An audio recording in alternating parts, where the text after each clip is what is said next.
Hi, I'm Sooper. Welcome to my Meltdown. The creature from the Black Lagoon was the last monster in the Universal horror canon. It was also the series with the least appearances in film of its title creature. But even now, the image of that creature is enduring, and its story is still finding new ways to evolve.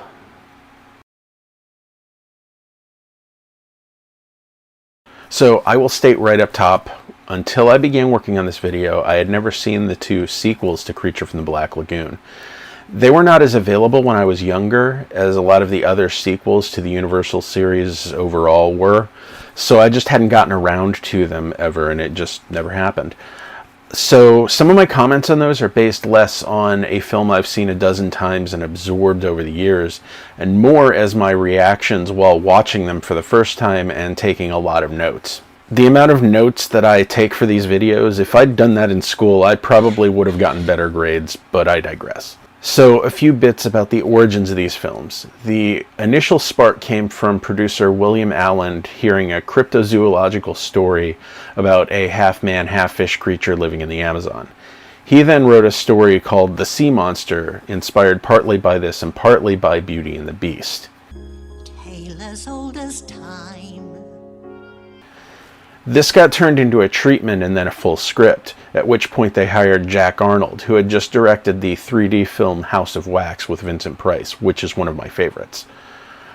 For decades, the design of the creature, or the Gill Man as he's sometimes called, was credited solely to makeup artist Bud Westmore, but much like how Bob Kane denied credit to Bill Finger for his role in creating Batman for years, it was eventually found out that the real creator of Gill Man was Disney animator Millicent Patrick, and Westmore just pretended it was all his idea for decades.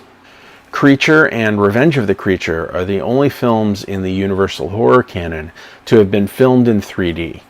A lot of us have this image in our heads of the cardboard glasses with one red lens and one blue lens, which is called anaglyph or stereoscopic 3D, but that was actually not the commonly used tech in theaters when the first of these movies was released in 1954.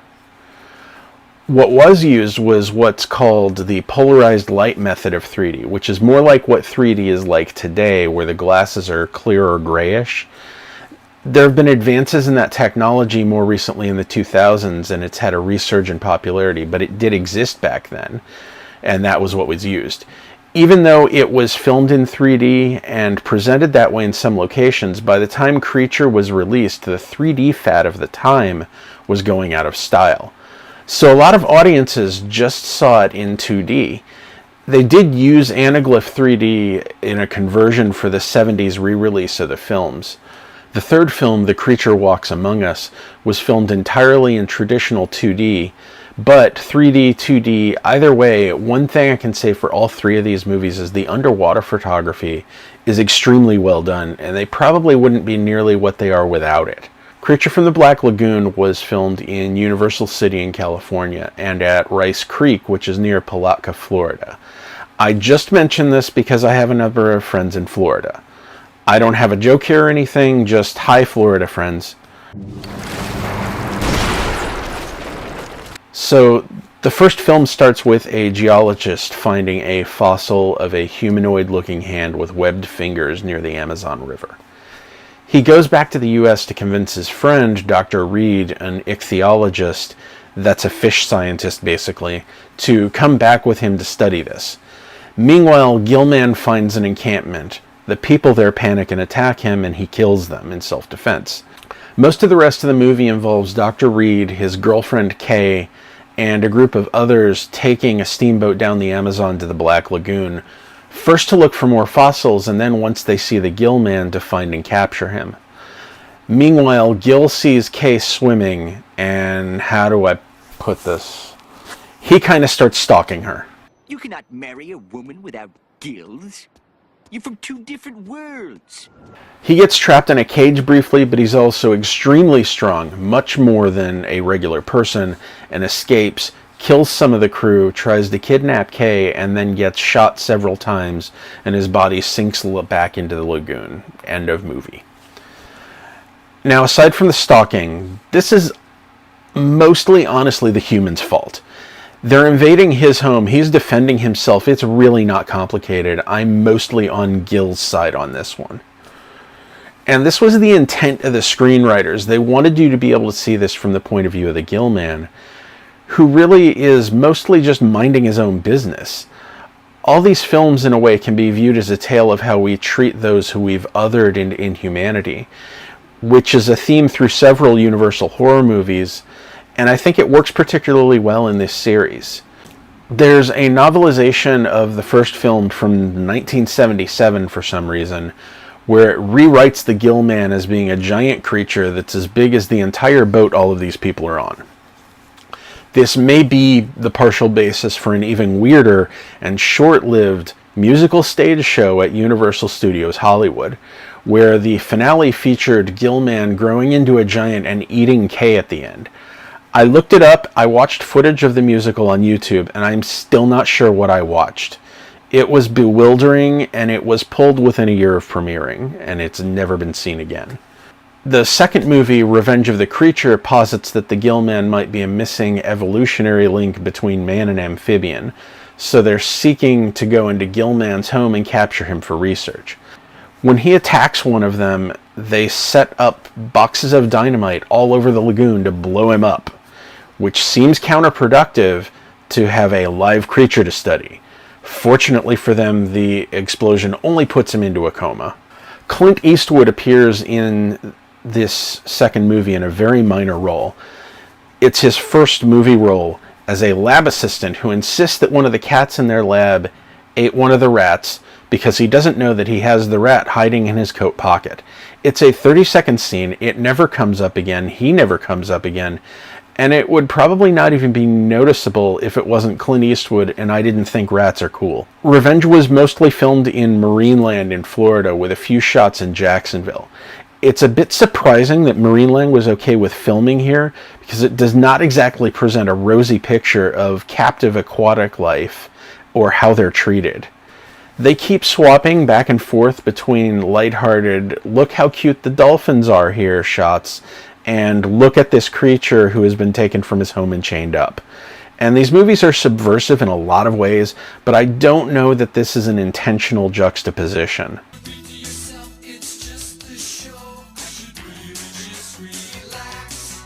An hour into Revenge, the creature kills a dog and now I hate him. I was on your side, Gil. I was rooting for you! We were all rooting for you! How dare you! Also, they keep yelling commands at Gillman as if he should intuitively understand English. He's from the Amazon and he's not human. Yelling stop at him is unlikely to work. The third film, The Creature Walks Among Us, was filmed in Florida as well and is the last of the classic Universal horror films. The heroine in this film, Marsha Barton, is introduced, and about 30 seconds later, her husband, William, pops up on screen. And it's kind of clear he's a dick, and she's not happy about this marriage at all, and she didn't even want to go on this trip. I'm not even supposed to be here today! I'm pretty sure the casting call for this just said, we're looking for a rich asshole type. Then Marsha is out on the deck shooting at sharks with a rifle. People in these movies really just can't stop harassing other species in their homes. Yeah, the sharks were after some porpoises, but it's the circle of life, Marsha.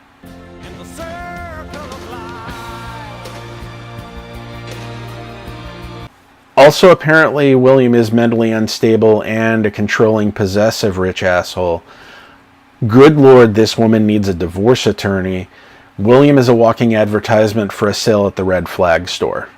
Again, this movie is very Hulk wants to be left alone situations, where none of this would be happening if the humans would just stop hunting him. But he accidentally douses himself in gasoline. They light him on fire, and then he's badly burned. And apparently Gil has normal human lungs, but they need to do surgery so he can use them, which also alters Gil's gills so he can't breathe underwater anymore. But the previous two movies show him several times on land having no issues, so this doesn't make sense. At this point, I'm hoping Gil kills William. I don't forgive you for the dog in the last movie, Gil, but please kill this douchebox. Despite being called The Creature Walks Among Us, he doesn't actually walk among us until 54 minutes into a 78-minute movie. Also, the other men on this ship are terrible too, mostly. One of them tries to force himself on Marcia, and the creature sort of saves her from that, but sort of inadvertently. Also, the creature is bulked up after his injury and looks way more buff now for some reason. They keep him fenced off in a pen right next to the water so he can mournfully look at it but not get to it, which is a real dick move. I still don't forgive Gil for that dog, but I'm definitely back on his side on this one. So at the end, Gil kills William and then just kind of wanders off and leaves and walks into the ocean, which I guess kills him. This was the last of the series. Gilman has the fewest appearances of any of the Universal monsters, though a version of him appeared in the 80s movie Monster Squad, which I will get to in another video. On another side note, years later, another 3D film with a monster in the water, Jaws 3D, takes place partially at an aquatic-based theme park, like Revenge of the Creature did, and was filmed at Marineland competitor SeaWorld Orlando. Not sure if that's an intentional homage, but Jaws 3D was a weird mess and not good, so I'm not sure I give it any benefit of the doubt for cleverness. Shark still looks fake. Now, there are also a lot of other types of half-man, half-fish creatures in horror and sci-fi, most notably in several works by H.P. Lovecraft and others who based writings, comics, and films on his work. There's a whole thing to get into here about how Lovecraft portrayed the other, but that's its own video. Short version, not great. He was very racist and afraid of non-white people. A lot of other artists and creators have taken some of his themes and turned them on their head to make better stories that explore the other in ways that aren't incredibly racist.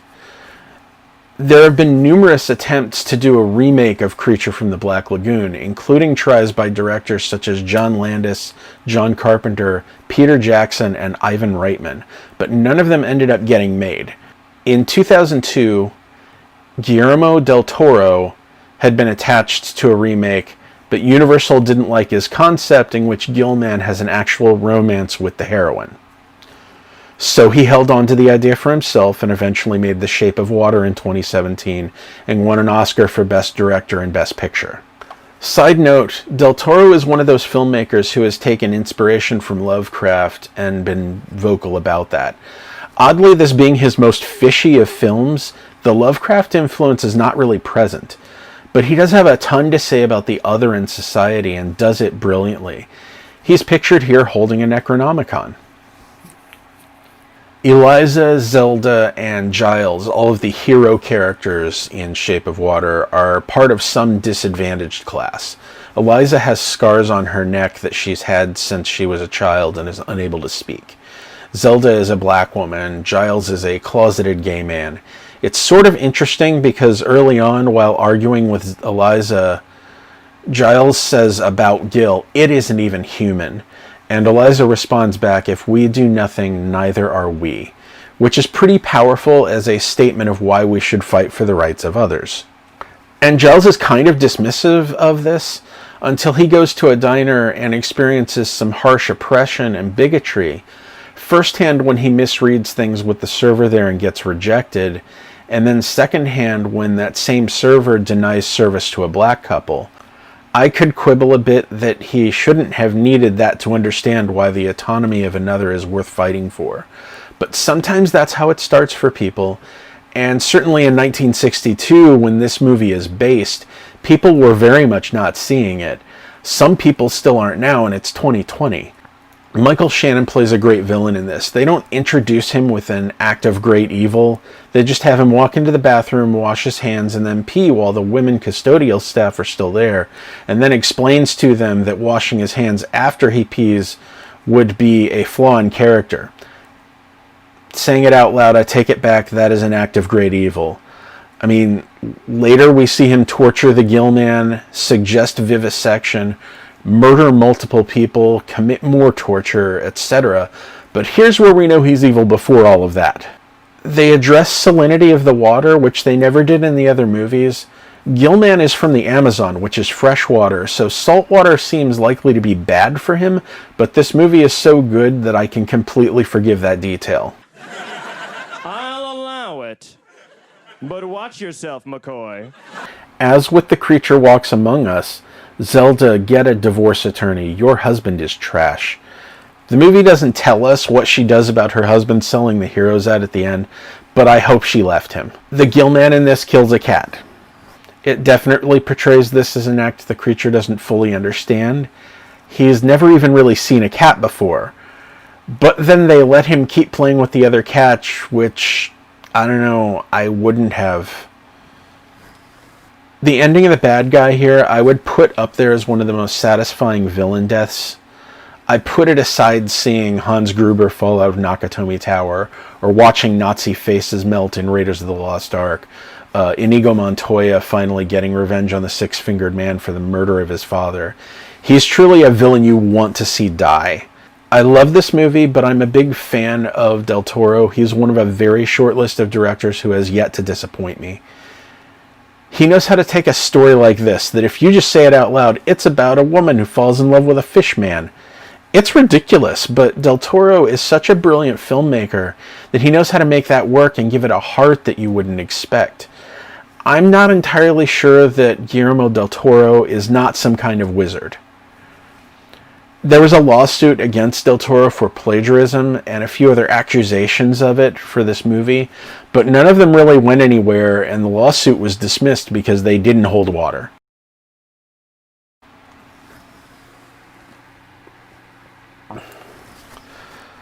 They briefly kind of reference Gilman in the Tom Cruise Mummy reboot, but that was when they were planning on having an interconnected dark universe, which it appears they're now just doing solo movies, and there's been nothing announced about them rebooting this one at the present time.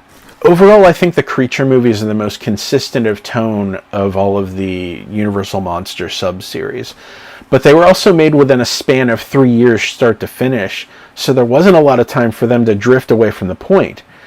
He's certainly one of the most sympathetic of the monsters, especially toward the end of the series. And it's interesting precisely because of the different ways that fear of the other is used in horror and science fiction. Psychologically, we often define ourselves not by what we are, but what we are not. So monsters of various kinds are very much coded as not like us. And it's part of why so much of 50s era sci-fi is based on alien invasions. It was meant to evoke fear of others, of outsiders messing with our comfortable status quo. Now, in some cases, the other is flipped around, and I think there's a reason a lot of us are drawn more to those stories, where we've always felt a little bit on the outside to begin with. The Creature is certainly the most not like us of any of the Universal monsters. He's the one that doesn't have a human face at all. But the story itself in those initial 3 Creature from the Black Lagoon movies tells us something slightly different. And Shape of Water pretty brilliantly took that subversion even a step further by explicitly making the Gill Man the hero of the story. It tells us that sometimes maybe the other isn't what we should be fearing. It's the guy in a suit telling us we need to be afraid of the other. If you've enjoyed this, if you haven't seen these movies, give them a watch. And just watch anything Guillermo del Toro does. Like and subscribe to my channel if you want more of this. And as always, thanks for coming to my Meltdown.